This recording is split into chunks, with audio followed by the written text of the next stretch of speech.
oh, is Dak now going to rush to get back? Because Cooper Rush is 2-0 and Jerry Jones is speaking in the microphones about how he hopes that there's going to be a QB battle if Rush continues to win. And so now guess what else happens? When Dak makes a mistake, Jacoby, the entire world gonna actually look to the sideline and wonder, should they put Cooper Rush in? Oh boy. I really this thought saga in Dallas just... I thought once Dak went down that maybe the Cowboys would just be bad and we could stop talking about them. But now there's quarterback drama. They're winning games. They're on top of the East. We're being held hostage by this team for another season. So much so that I want to move on because we have so much to discuss about the NBA Media Day started, which is sort of the official start of the season. There is so much drama over the offseason, but we didn't hear much from the players until yesterday. We started in Los Angeles with the Lakers, who, after a very disappointing campaign last year, discussed the upcoming season. You know, there's definitely a chip on my shoulder, a chip on our shoulder, and you know, just wearing this uniform is unacceptable. It's just unacceptable not to be able to compete for a championship. I know what I'm capable of doing and what my process is in the summer to get better and make sure that I am ready to go for by this regular season. So, like I said, we're going to do the steps to do that. But for me, I'm coming in with that mindset to dominate. Yeah. Hall of Famer Russell Westbrook, Hall of Famer LeBron James, Hall of Famer Anthony Davis, a bunch of really good role players. But they're underdogs, Jalen Rose. There's a chip on their shoulder. How about the fact that, of course, they're going to embrace the underdog role because that represents the opposite of what it is to be a favorite, and that they're not and won't be. And the one thing I appreciate, though, is LeBron got his hair back. You know, we just showed the ball 5 minutes ago, right? I'm just glad he got his hair back for the season. I literally just thought about that when we just saw him. And here's the beauty of the greatness that is LeBron James. I'm looking forward to him climbing and eclipsing Kareem Abdul-Jabbar as the NBA's all-time leading scorer. I'm looking forward to him ascending on the all-time assist list. He's going to perform at an all-NBA level. As much as we love seeing LeBron playing at Rucker and playing that J crossover in Seattle, you know what he rather had been doing? Playing in the NBA Finals and resting those weeks. Absolutely. And so he's going to be enthusiastic about this season. And as I saw Anthony Davis, it made me think of something. We just released an NBA top 12 players list, and Anthony Davis wasn't on there. Nope. Now, he's a top 10 talent, no doubt. Win healthy. But the thing that keeps him off of that list is win healthy. And how about the fact that he was literally playing 2K23 with himself and got injured at the beginning of the game? And he got hurt. Just a quick, I can't make this up. Very quickly, LeBron played at the Drew League, not the Rucker, but we have so much more to get to. We spent all summer long, talking about Kevin Durant and his trade request and Kyrie and where he was going to get traded and how those dominoes were going to fall. But guess what? Kevin Durant didn't get traded. He talked about it. I mean, I know I'm that good that you're just not going to give me away. So that's one thing I did appreciate about Sean and Joe is like, yeah, you're too great for us to give you away. Just that easy, that simple. So I get that. I know who I am. It sounds real familiar, Jalen Rose. It sounds real familiar. And seeing the players back at Media Day, Jacoby, it just reminds me of so many, great opportunities I had to participate. And it reminds me also like the first day of school, because you haven't seen these guys for a long time. LeBron didn't make the playoffs. KD didn't win a game in the playoffs. The only team that didn't win a game was the Nets. So KD came back. He got a fresh cut at Media Day, too. He got a fresh cut at Media Day. Looking good, KD. But here's what I've been saying the entire time, and KD must watch the show. You can't trade Kevin Durant. You just can't do it. Like, I don't care what the rankings say. He's one of the top 2 or 3 best players in the league. If you're going to trade him, The amount in return that the other team is going to acquire, if you look at Rudy Gobert, if you look at Paul George, some of the recent deals, it just would be something so astronomical that it wouldn't make sense for either side. Plus, he still has 4 basketball seasons remaining on his contract. So I heard KD just needed a pat on the back, just needed a little ego boost. The Warriors won it without him. This team didn't trade him even though he asked for one. Kyrie's gonna be back. Hopefully Ben Simmons is healthy. He just needed them to say, hey man, we know we got swept, but you still great. We still believe in you. We're not gonna give up on you. That's what he needed to hear. You got to do that for your great players every now and then. Sean Marks, your former teammate, was like, listen, we called Milwaukee and asked for Giannis. They said no. We called Golden State, asked for Steph Curry. They said no. And we called Los Angeles and asked for Kawhi and Paul George. They said no. And then we called the other LA team and asked for LeBron and AD, and they said no. So we don't have a deal. So look forward for you playing with your mate, Kyrie Irving, who also spoke at Media Day, had some very interesting comments. Let's listen to Kyrie. I gave up 4 years, 100 and something million, deciding to be unvaccinated, and that was the decision. It was contract, get vaccinated or be unvaccinated, and there's a level of uncertainty of your future, whether you're going to be in this league, whether you're going to be on this team. So I had to deal with that real life circumstance of losing my job for this decision. Well, everyone has their own perspective on the events, and Sean Marks sort of refuted that a little bit and said it was not an ultimatum, but that was when the negotiations stalled. What do you think about Kyrie's stance? I just believe when you work in corporate America, there's certain sacrifices you have to do in order to feed your family. Fortunately for him, he's been in the league a long enough period of time where he didn't have to compromise what he felt to earn his check. And as we look in hindsight, we both know how this works. What he's describing is the other contracts beyond the Nets, possibly like his shoe deal that didn't get renewed. Those are the numbers he's talking about. Or maybe appearances and things of that nature weren't as plentiful when he decided not to get vaccinated. But a lot of that is highlighted based on where he plays, not necessarily about whether he was vaccinated or not. If he would have played in another city like many other NBA players who aren't vaccinated, he wouldn't have been forced to miss half of the home games. But since he decided not to get vaccinated and he plays in New York City, that ultimately ended up being the consequence that led to dominoes of James Harden being unhappy and eventually being traded. When KD goes down with injury, that forces you to have a lower seed. Now when you have a lower seed, you play against a team like the Boston Celtics in the first round, you can't recover from that. And so now, hopefully he's healthy, they're healthy, we can spin the clock forward. And I believe right now, the Brooklyn Nets are in the Eastern Conference Finals. Right now, they're there. They're in the Eastern Conference Finals. And so it's going to be interesting to see how this plays out moving forward. But they're going to be as motivated as any team based on how last season went. When you look at the roster, the starting five and the rotation players for every single team, every one of the 30 teams before the season, you're like, that's a pretty good team. And I could see them, with some potential. And RJ Barrett feels the same about the other team in New York, the New York Knickerbockers.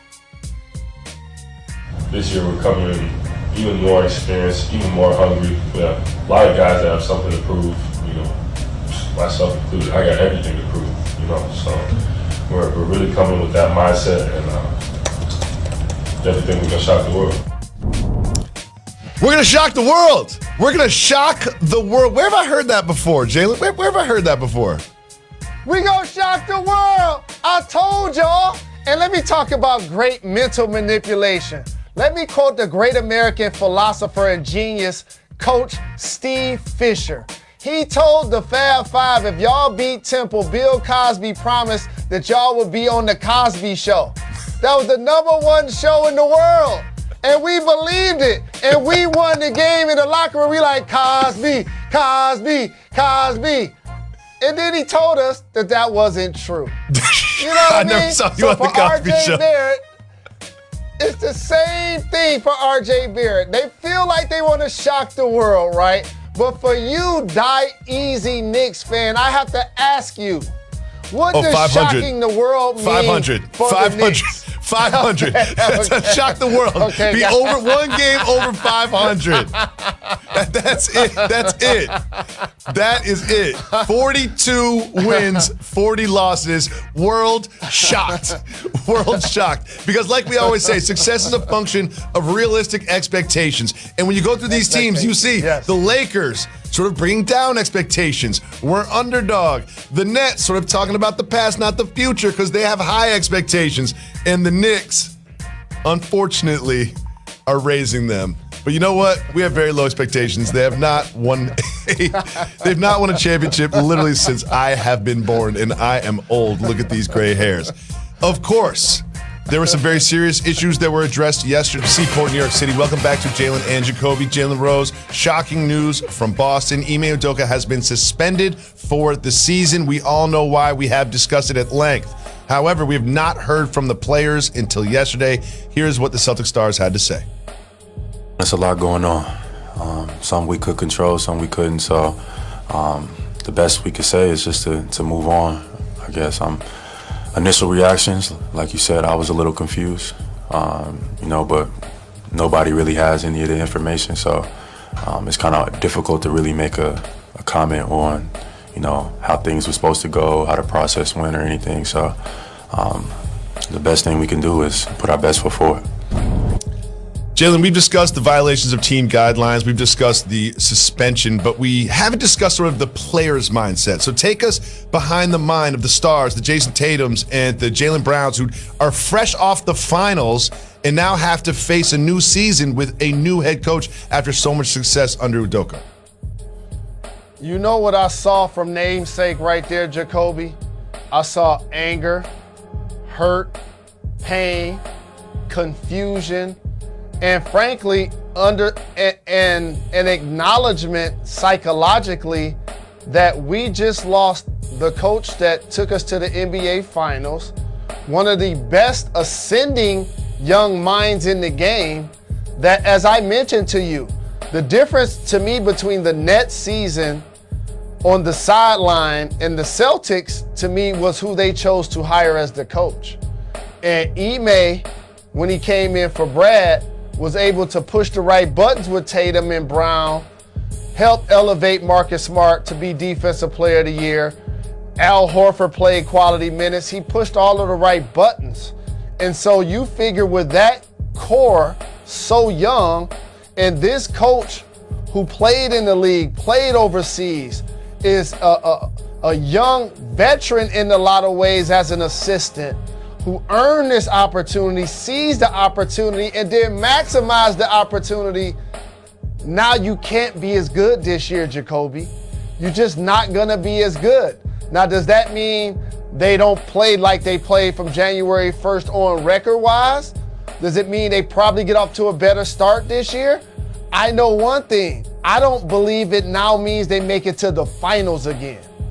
So if they don't make it to the finals again, that means they took a step back, and this situation was a lead catalyst for that, and his coach putting himself in position to be suspended doesn't only clearly affect him, now because a domino effect for the players who wanted to build on what they accomplished last year. It's going to be a lot more difficult without Ime Udoka on the sideline. It has to be frustrating if you're the players. It has to be disappointing if you're the players. And it has to be difficult to sort of face this Eastern Conference title defense season without your leader on the sideline, Ime Udoka. I'm glad you mentioned the difference between the Nets and the Celtics, because the previous season, Ime Udoka was a coach for those very Nets. The other big news from the offseason was the investigation into Suns and Mercury owner Robert Sarver. He has announced, after the investigation was released, that he's in the process of selling the team.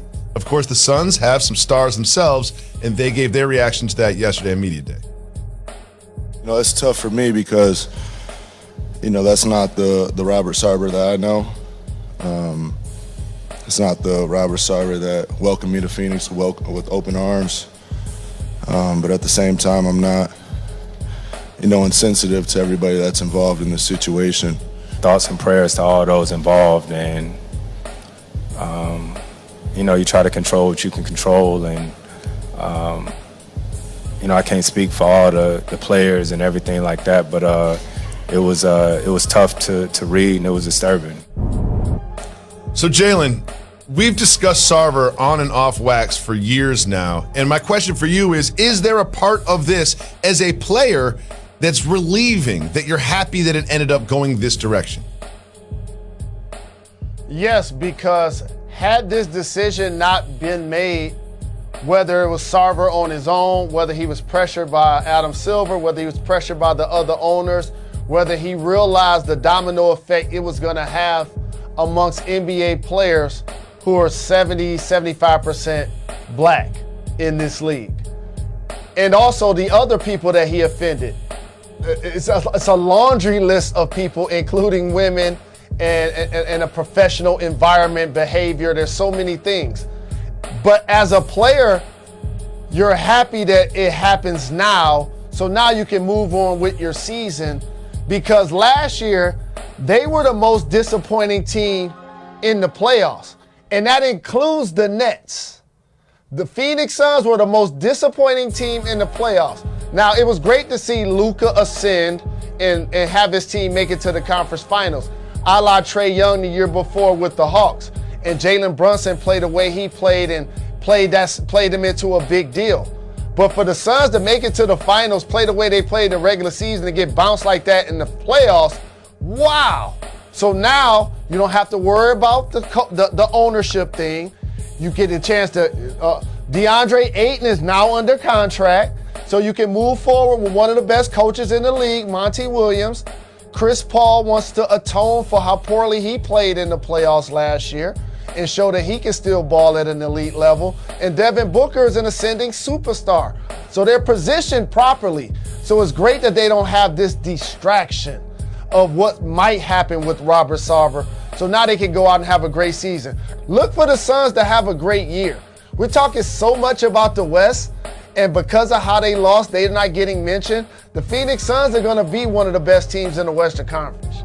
We have so much more to get to from Media Day, so stay tuned. We'll be back right after this very short break. We talk about every single day is the fact that Brittany Griner is still detained in Russia, and her former college coach, Kim Mulkey from Baylor, spoke about it or kind of didn't. How would you describe that process of putting that collective group together? And then, too, I just wanted to get your thoughts on Brittany Griner's situation. And I don't think I've seen anything from you on that. And just can you? And you won't. I'll answer the first one for you. What? And you won't. Like, a person in position of leadership like head coach, I would never want to play for somebody like that, that'll turn their back on me regardless of what happened in my life. I hope all recruits are watching that soundbite in my Ice Cube voice. Here's what they think about you. Jeez, that's so rude and disrespectful. You wish the best for a complete stranger. You wish the best for your fellow man or woman or child, not just dismiss them. Like that. I lost respect for her because of that. Jalen, James Harden spoke at Media Day, and he had something really interesting to say. This summer was huge for me in that aspect of making sure, the hill runs and the weightlifting was were important, and then adding the skill on the court as well. 100 pounds. Tweet that. Obviously, he's joking about losing 100 pounds because he didn't have 100 pounds to lose, but he did look skinnier. So he is on our list, the best shape of my life list. But if you look at the bottom there, still on our radar is Zion, and Zion spoke at Media Day as well. Here's what Zion had to say. I feel like I'm in my best right now. I feel like I'm moving faster, jumping higher. I feel great. He's on the list, Jalen Rose. On the list officially.